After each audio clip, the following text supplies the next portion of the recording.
Hey kids, it's Mr. Fly here, hope you're well. Now, sadly, the time has almost come for me to send back the brilliant Panigale V2 back to Ducati UK. I've already let the cat out of the bag. I think the bike's absolutely splendid, but if you want to find out the lessons I've learned about the bike, not just the good things but the bad things too, stick around and stay tuned.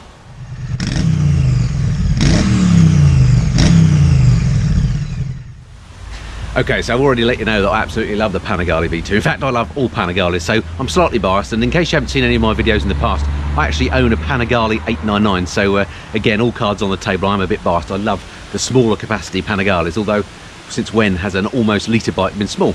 Anyway, I digress. In this video, as I say, I want to tell you the lessons I've learnt about the bike. I've had this one for the last 2 weeks. I've ridden the pants off it in all sorts of conditions, including wet weather, darkness, motorways, backcountry lanes, all sorts of stuff. Got to know the bike as well as I possibly can, and I've learnt the things not only that I love about it, but also one or two little niggles about the bike. So I'm going to take you through those. Let's start off, get the bad stuff out of the way first. Let's run through the negative stuff that I've learnt. Okay, so to the negative points, and as ever, I've written these down so I don't forget anything for you. So it's only a short list, but a few things that I just want to point out. Some of the things that I don't think are quite right about the V2. So first thing is mirrors. They absolutely wag around all over the place. And I don't know why, I've mentioned this before on many videos, I don't know why Ducati have done that on the latest Panigales, because the initial bikes that came out had absolutely sound mirrors that worked a treat and even folded in. These ones don't fold in, and they blur at all speeds, so come on Ducati, you can do better on mirrors. The ones on the Super Sport are exactly the same as well. Also, these are a bit prone to breaking, so not that I've broken one, but I know people that have. So yeah, the mirrors, bit rubbish on it, to be honest. They look good, but not as functional as they used to be, so that's the first thing that I think needs to be sorted out. Alright, next up, no fuel gauge. What is it about not having a fuel gauge on a motorcycle? Now, I know lots of people will say you don't need a fuel gauge on a bike, just set the trip counter, know when the bike's going to run out, and do it that way. And I know you can do that, but this day and age, with all the electronics on bikes, a fuel gauge is an internal combustion engine that relies on petrol to go. So why not don't you have a fuel gauge? So yeah, again, Ducati aren't the only ones that do that. There's all sorts of bikes that don't have fuel gauges, but it's one of my eternal bugbears. Next up, something that plagues all Panigales, and that is the colossal heat that comes off the engine. Now the seat, as you can see, is just above the rear cylinder. Well, there's the rear cylinder and there's the seat, so your gonads are right in line for getting a toasting. And the way the exhaust works, if it's, look, it's under this cover here, all folded up. That gets almost, well, you know, when you're going at full chat, that gets almost red hot. So that's all underneath your legs, so it gets super duper hot.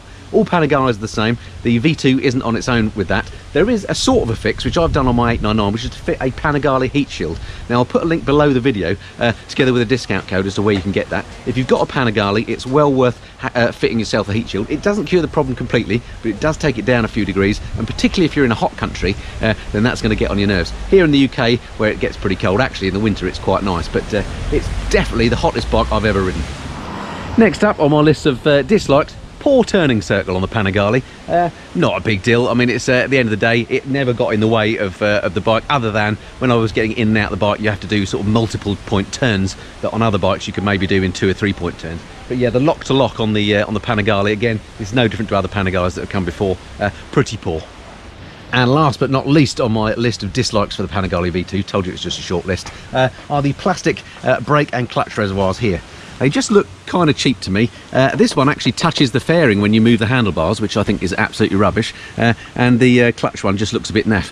Now the problem is with that, of course when you're riding the bike, you're looking at those all the time. It's got this lovely top yoke and a nice steering damper, but with the waggly mirrors and the cheap looking nasty clutch and brake reservoirs, it sort of detracts from the fact that you're on a premium and exotic bike. But small point, can be resolved. I resolved it on my 899 by fitting the Ducati Performance Parts anodised brake and the clutch reservoirs that look absolutely lovely in comparison. But yeah, on a bike like this, why have cheap and nasty stuff that just, nah, it's a bit naff. Okay, so enough of the whinging about the bike. What about the positive points? And there's a much longer list of positive points when it comes to the lovely Panigale V2. Once again, I've written them down. And the first thing I've spotted, or I've written here, is the bike is easy to ride. It flattens your riding and it leaves a grin on your face. And that has to be the most important thing about any motorcycle, mustn't it? Is how it makes you feel. This thing always makes you feel like you're on something special. It's beautiful to ride. Because of the electronics package, it makes it very, very easy to ride. Not only when you're on a dry racetrack, not that I tried it on a dry racetrack, but on a dry road I did, and on a very wet road, those electronics, you don't even know they're there doing stuff, but they're looking after you all the time. So yeah, it's beautifully easy to ride and it flatters your riders. That was the first thing that I noted. Next up on my list, and this is one that maybe a little, well, it's not contentious, it's a beautiful looking bike, isn't it? That's I just love the way that the Panigale looks, all Panigales. Now the reason why I was about to say it might be contentious is because I think the older Panigales actually look a little bit better than this current version. This looks the same as the V4, looks a little bit bloated to my eyes.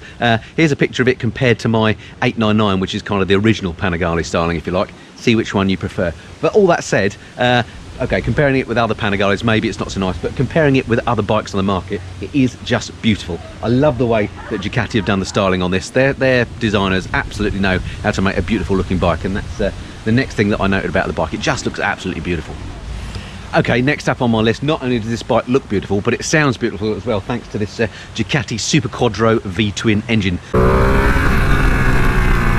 It's at idle, it's got that classic sort of Ducati rattliness, which I quite like actually, but when you ride it and you wind her up, particularly over about 7,000 RPM, it suddenly barks into life and comes alive. This V-twin sounds absolutely beautiful. To my ears, it sounds even better than the current V4, which I thought didn't sound actually quite as good as previous Panigales did, but yeah, the big V-twins sound absolutely beautiful. This one is no exception. I think this is the best sounding Panigale you can currently buy.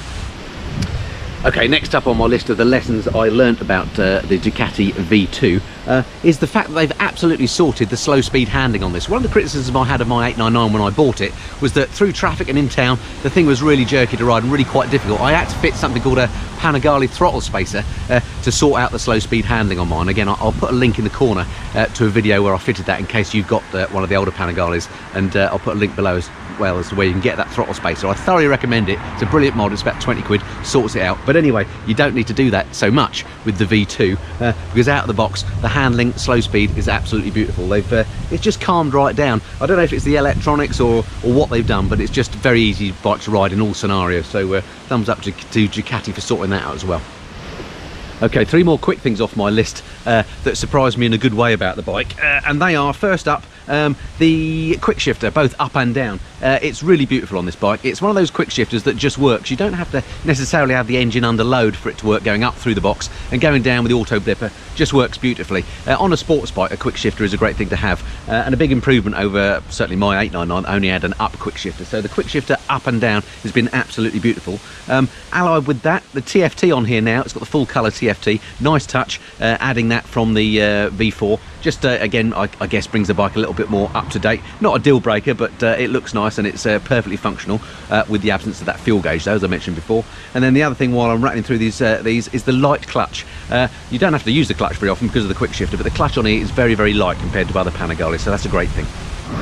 Okay, last but not least on my list of the positive lessons that I learned from the bike, and it's something that I get reaffirmed pretty much every time I ride a Ducati, and that is Ducatis are just exotic motorcycles. They're exotica, they're beautiful, and because of that, they just make you feel special. Every time you ride a Ducati, it's an occasion. I think that's true pretty much for every Ducati I've ever ridden, maybe with the exception of the Scrambler, but I'm probably being very unkind to Scrambler owners there. Nothing wrong with the Scrambler, I love the bike, particularly the 1200, brilliant, but the sports bikes, the bikes that come in the classic Ducati red, they just make you feel great when you're riding them.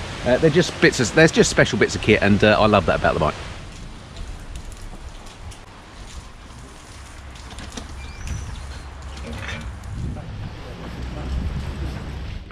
Okay, so there we go, the V2 safely tucked up here in the Missenden Man Cave. By the way, lots of people often ask me, what is that security barrier thing that you see on my garage door? Well, that is the guardsman from Image 4 Security. They're one of the sponsors of the channel. I'll put a link below and you can get a discount code off of one of these as well if you're interested. They now not only make them for the garage, but they make them for sheds as well if you've got your bike in your shed. I heartily recommend them.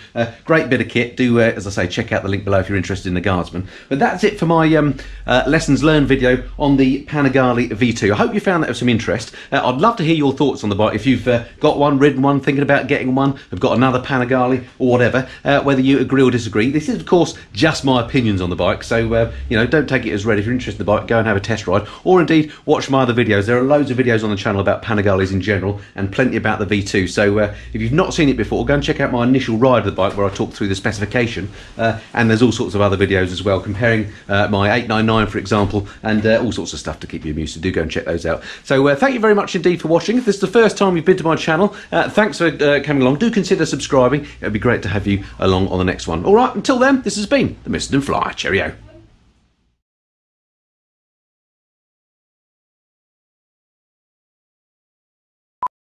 pneumatic drill, to be honest, and lots of V-twins are like that. Well, on the new, let's do it all again. And yeah, it's an excellent bit of kit, so if you've got a few bikes you want to protect, then yeah, do think about that. Let's do that again, because that was rubbish.